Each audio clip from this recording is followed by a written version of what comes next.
કડદા પ્રથાને દૂર કરવા માટે આમ આદમી પાર્ટીના નેતાઓ રાજુ કરપડા અને પ્રવીણ રામ છે તેના દ્વારા એક આંદોલન કરાયું હતું। આ આંદોલન છે તેના પડઘા ખૂબ પડ્યા હતા, ઉગ્ર આંદોલન થયું હતું, જેના બાદ રાજુ કરપડા અને પ્રવીણ રામ સહિત કેટલાય નેતાઓ છે, ખેડૂતો છે તેની ધરપકડ થઈ હતી। જેના બાદ 108 દિવસે પ્રવીણ રામ અને રાજુ કરપડા છે તે જેલ મુક્ત થયા છે। જેલ મુક્ત થતાની સાથે જ પ્રવીણ રામ છે તેને એક પત્રકાર પરિષદ કરી હતી। આ પત્રકાર પરિષદમાં પ્રવીણ રામ છે તે ભાવુક થતા જોવા મળ્યા હતા। પોતાના જેલના પ્રસંગો તેમણે વર્ણવ્યા હતા અને સાથે સાથે સરકાર પર આરોપ પણ લગાડ્યા હતા। તેમની સાથે સુદાન ગઢવી હતા, તેઓ પણ સરકાર પર બરાબરના બગડતા જોવા મળ્યા હતા। શું કહ્યું છે આ નેતાઓએ પોતાની પત્રકાર પરિષદમાં, સાંભળો।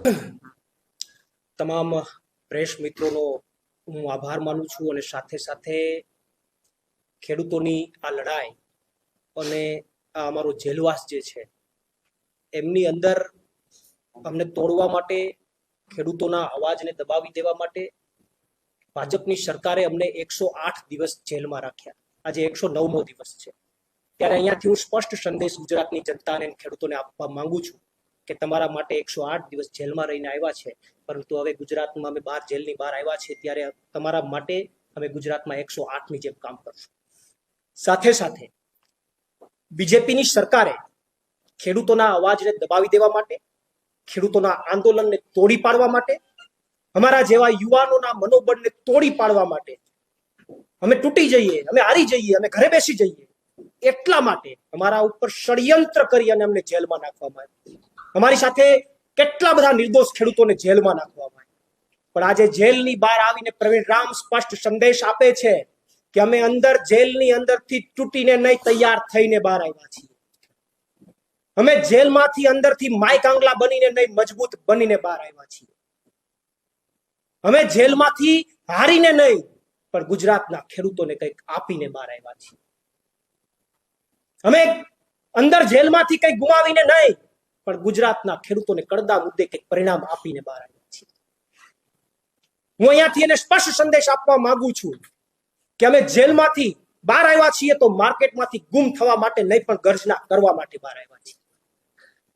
અમે જેલમાંથી શરણાગતિ સ્વીકારીને નહીં, પરંતુ શાયર બનીને બહાર આવ્યા છીએ। અને અમે જેલમાંથી સરેન્ડર થઈને નહીં, પણ ગીરનો ડાલામથો હાવજ બનીને બહાર આવ્યા છીએ। એટલે ભાજપને અહીંયાથી સ્પષ્ટ સંદેશ આપું છું કે ખેડૂતોની લડાઈ અટકવાની નથી। 108 દિવસની ભલે જેલ થઈ હોય, ભલે પીડાઓ સહન કરવી પડી, ભલે યાતનાઓ સહન કરવી પડી,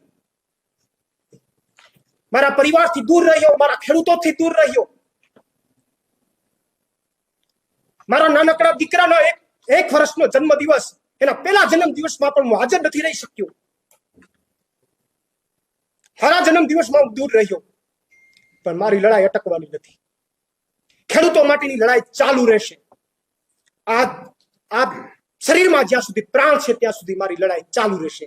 બીજેપીમાં જેટલી તાકાત હોય એટલી તાકાત અજમાવી જોઈએ। મારી લડાઈ ખેડૂતો માટે, ગુજરાતના યુવાનો માટે અને ગુજરાતની જનતા માટે ચાલુ રહેશે। મને દુઃખ છે કેટલા દિવસો માટે મારા ખેડૂત પરિવારના લોકો, મારા ગુજરાતના લોકોથી હું દૂર રહ્યો, એની સમસ્યાઓથી દૂર રહ્યો, એના પ્રશ્નોથી દૂર રહ્યો, એમના સારા નરસા પ્રસંગોમાં હું હાજરી ન આપી શક્યો, એના મત બદલ હું માફી ચાહું છું। સાથે સાથે હું ગુજરાતના તમામ ખેડૂતોનું, આમ આદમી પાર્ટીના તમામ કાર્યકર્તાઓ, તમામ નેતાઓ, માનનીય અરવિંદ કેજરીવાલજીનો, માનનીય સુદાનભાઈ, અમારું તમામ પ્રદેશ નેતૃત્વ, અમારા તમામ ધારાસભ્યો, તમામનો ખૂબ આભાર માનું છું કે એમણે આ સંકટ સમયે એનાથી બનતી પ્રયત્ન કરી અને ખૂબ પ્રયત્નો એમણે બહાર કાઢવા માટેના અને ખેડૂતો સાથે ઉભા રહેવાના કર્યા। એ બદલ હું તમામનો આભાર માનું છું। ખાસ મીડિયા મિત્રોનો પણ આભાર માનું છું। પણ આજે અહીંયા બહાર આવ્યો છું તો જે આંખમાં આંસુ છે એ દુઃખના આંસુ નથી, એ આગામી દિવસોમાં લડાઈ લડવાના સંકેત છે। અને આગામી દિવસોમાં મજબૂત લડાઈ લડીશું અને બતાવીશું કે અમે તમારાથી ડરવાના નથી, અમે તમારાથી હિંમત હારવાના નથી, અમારી લડાઈ ચાલુ રહેશે। આભાર।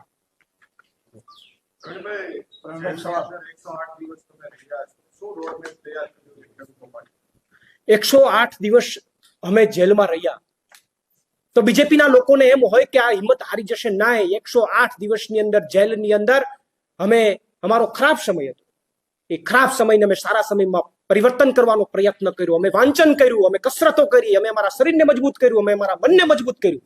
અને આવનારા દિવસોની અંદર ખેડૂતો માટેના જે કંઈ કાર્યક્રમો યોજવાના છે, પાર્ટી દ્વારા જે કાર્યક્રમો યોજાશે એની અંદર મજબૂતાઈથી લડાઈ લડવા માટેના એક મજબૂત મક્કમતા સાથે બહાર આવ્યા છીએ.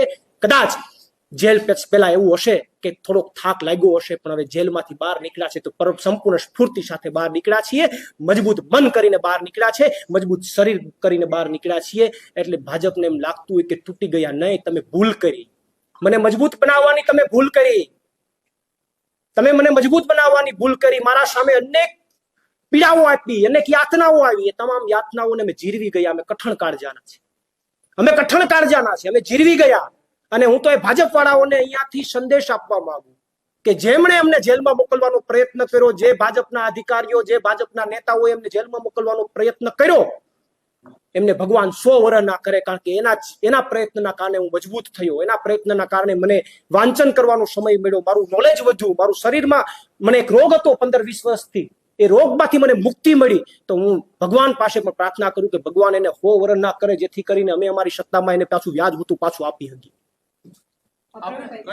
ખાસ કરીને ઘેડ મુદ્દે તમે ખૂબ લડ્યા છો. આગામી સમયમાં હવે ઘેડને લઈને શું રણનીતિ છે? કેમ કે ખેડૂતો રાહ જોતા હતા કે ત્રણભાઈ બહાર આવે ને ઘેડનો અવાજ ફરીથી. ચોક્કસથી ઘેડ મુદ્દે મારી 14 દિવસની પદયાત્રા સતત ચાલુ રહી, ખેડૂતોની વચ્ચે હું રહ્યો.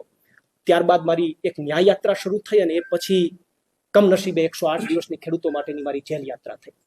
હું બહાર નીકળીને આજે જ કેશોદ જવાનો છું, મઢડા માતાજીના દર્શન કરવાનો છું અને મઢડા માતાજીના દર્શન કરીને ત્યાંથી જ પ્રણ લેવાનો છું કે ઘેડના મુદ્દે હજુ પણ જે કંઈ પણ લડાઈઓ લડવી પડે એ લડાઈઓ લડવા પ્રવીણ રામ તૈયાર છે. આપ જે બોટાદમાં એકઠા થયા હતા તેને લઈને ઘણા પ્રશ્નો ઉભા થયા હતા કે મંજૂરી નહોતી લીધી અને બીજા પણ ઘણા પ્રશ્નો થયા હતા જેને કારણે આપને પકડવામાં આવ્યા હતા, એના વિશે શું કહેશો? બોટાદ જે હળદર ખાતે જે ઘટના બની, એ ઘટના 3 દિવસથી સતત પોલીસ અને ખેડૂતો વચ્ચે ઘર્ષણ ચાલતું હતું. પોલીસ કોઈ પણ કારણે લોકોને ભેગા થવા, ખેડૂતોને ભેગા દેવા માંગતી નહોતી. ખેડૂતો એમના મુદ્દાને લઈને લડતા હતા.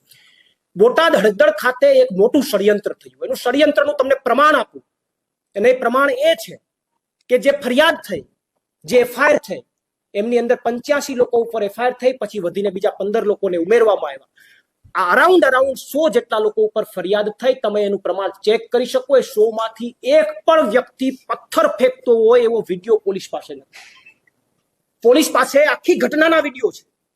કેટલા લોકો, લગભગ અરાઉન્ડ 40-50 લોકો પથ્થર મારો કરે છે, એનો વિડીયો પોલીસ પાસે છે, સોશિયલ મીડિયામાં છે. પણ જોવા જેવું એ છે કે ફરિયાદની અંદર એક પણ વ્યક્તિ, જેટલા ઉપર ફરિયાદ થઈ એમાંથી એક પણ વ્યક્તિ પથ્થર ફેંકતો હોય એવો વિડીયો પોલીસ પાસે નથી. અને જેટલા લોકો પથ્થર ફેંકતા દેખાય છે એ એકેય વ્યક્તિ ફરિયાદમાં નથી. જેટલા પથ્થર નથી ફેંકતા એ ફરિયાદમાં છે, અને જે પથ્થર ફેંકતા દેખાય છે કોઈ પણ ફરિયાદમાં નથી. તો આનો મતલબ તો સીધો એવો થાય છે કે કાયદેસરનું ષડયંત્ર કરવામાં આવ્યું, આંદોલનને તોડી પાડવા માટેનું ષડયંત્ર કરવામાં આવ્યું. બાકી કોઈ એફઆઈઆર થાય તો 20% ખોટા લોકો પકડાય, 80% તો રિયલ લોકો પકડાય. પરંતુ દુઃખની સાથે કહું કે પોલીસે જ્યારે અટક કરી ત્યારે પોલીસ એક જ, અમારા ખેડૂતોને જ્યારે પૂછવામાં આવ્યું ત્યારે ખેડૂતોને એક જ વાત કરતા હતા, તમે પથ્થર ફેંકો એનું પ્રમાણ લેવામાં નહોતું આવતું, તમે ક્યાંથી આવ્યા છો, તમારો પાર્ટીમાં શું હોદ્દો છે, એના મુદ્દે એની અટક કરવામાં આવતી. તો આખું એક મોટું બોટાદ હળદરનું ષડયંત્ર હતું, અને એ ષડયંત્રના ભાગરૂપે ખેડૂતોનો અવાજ દબાવી દેવાનો પ્રયત્ન થયો. પરંતુ આવનારા દિવસોમાં તાલુકા પંચાયત અને જિલ્લા પંચાયતમાં એનો જવાબ મળશે.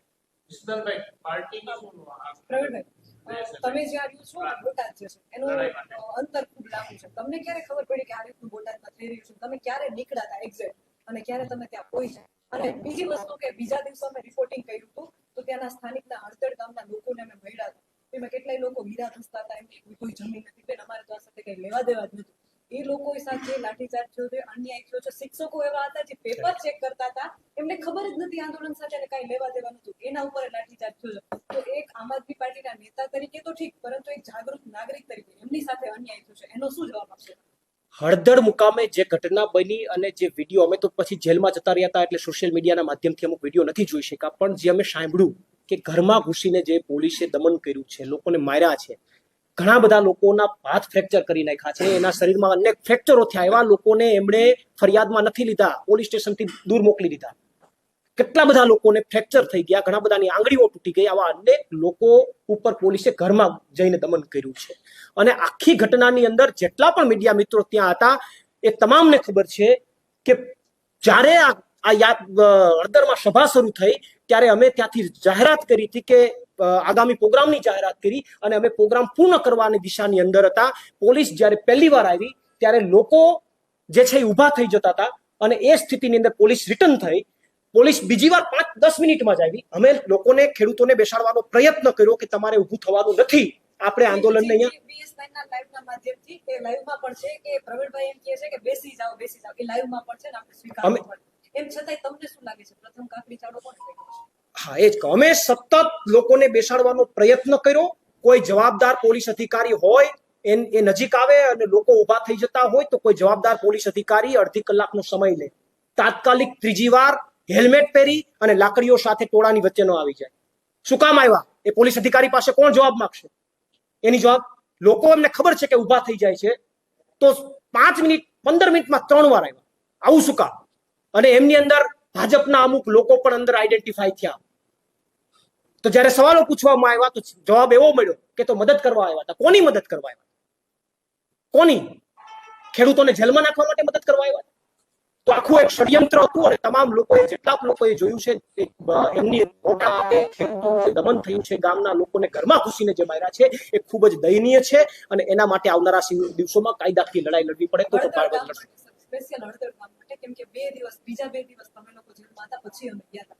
ત્યાંના સ્થાનિક લોકો પર ખૂબ દમન થયું છે. એના માટે શું કરશો? ખાલી હળદર ગામ પૂછું છું. ચોક્કસ હળદર ગામના લોકો સાથે જે દમન થયું છે અને અન્ય લોકો સાથે પણ જેની ઉપર દમન થયું છે, કોઈ પણ ગામના હોય XYZ, એમના માટે આવનારા દિવસોમાં એમને મળીને એ લોકોને સાથે લઈને કાયદાકીય લડાઈ આવનારા દિવસોમાં કોર્ટમાં લડવી પડે તો પણ અમારી સંપૂર્ણ તૈયારી છે અને અમે આવનારા દિવસોમાં ચોક્કસથી જવાબ આપીશું.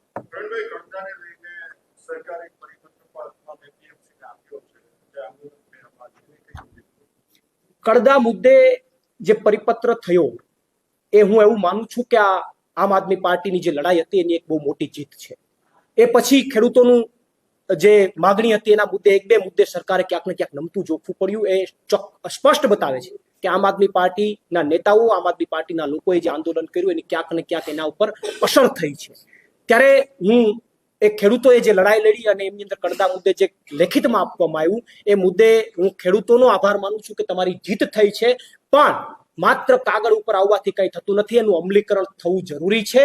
ઘણા બધા વેપારીઓ હજુ પણ ખેડૂતોને શોષણ કરે છે, માત્ર કાગળ ઉપરથી એ લોકો એનું પાલન કરતા નથી. એટલે અમારું એવું માનવું છે કે એમની અંદર એનું સ્પષ્ટ અમલીકરણ થવું જોઈએ. શું પ્રવીણભાઈ અત્યારે ખેડૂતોનો ચહેરો બની ગયા છે, ખેડૂતોનો અવાજ બની ગયા છે? શું પ્રવીણભાઈ 2027માં લડશે અને લડશે તો કઈ સીટ ઉપરથી લડશે? 2027ની વિધાનસભાની ચૂંટણીઓ આવશે ત્યારે ચોક્કસથી પાર્ટી જે આદેશ કરશે અને મારા ગુજરાતના ખેડૂતો અને ગુજરાતની જનતા જે આદેશ કરશે એને શિરોમાન્ય રાખી અને મારે જે કંઈ કરવું પડશે કરીશ. આમની સામે કદાચ લડાઈ લડી વિધાનસભામાં ઉતરી અને લડાઈ લડવી પડે તો પણ મારી પ્રવીણ રામની સંપૂર્ણ તૈયારી છે. કારણ કે સત્તાના જોરે જે દમન કરી રહ્યા છે, દમનને અટકાવવા માટે અમારે કોઈ પણ એંગલથી લડવું પડે એંગલથી અમે લડવા તૈયાર છીએ. પ્રવીણભાઈ, એક છેલ્લો સવાલ.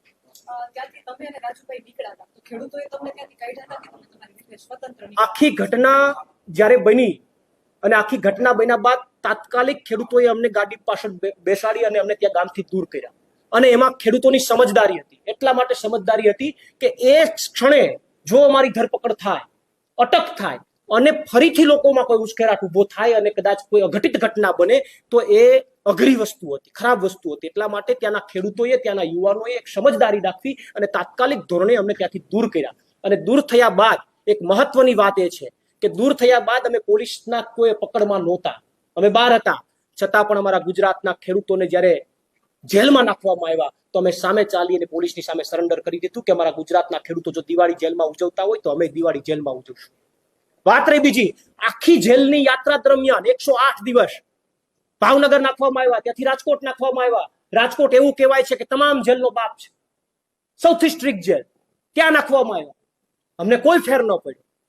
પણ અમે 108 દિવસ જેલની અંદર પણ ત્યાં ટિફિન સેવા પણ હતી, તમને ઘરના ટિફિન પણ મળી શકે એવી સેવા હતી. પણ અમે કાયમી માટે અમારા ખેડૂતો જેટલા હતા એની સાથે બેસી અને જેલનું જ ખાધું, જેવું આવતું હતું એવું અમે જેલનું જ ખાધું અને ખેડૂતોની સાથે રહ્યા. પિયુષભાઈ પરમારે કીધું કે અમારા ધક્કા કરી નાખવામાં આવ્યા અને જેલમાં અમને આ રીતે જમવાનું અને અનેક ખેડૂતો જેમની અટકાયત થઈ હતી તમને એક દિવસ તો સમોસો જ આપવામાં આવ્યો એટલે જમવામાં અને થોડીક પ્રોબ્લેમ થતી હતી. શું આ સત્ય છે? બોટાદ બને જે કોઈ પણ લોકોની અટકાયત થઈ હતી એ લોકોએ તમામ લોકોએ જાણ કરી હતી કે 2 દિવસ સુધી એ લોકોને જમવાનું પણ આપવામાં નહોતું આવ્યું. એક નાસ્તો નોર્મલ આપવામાં આવતો હતો.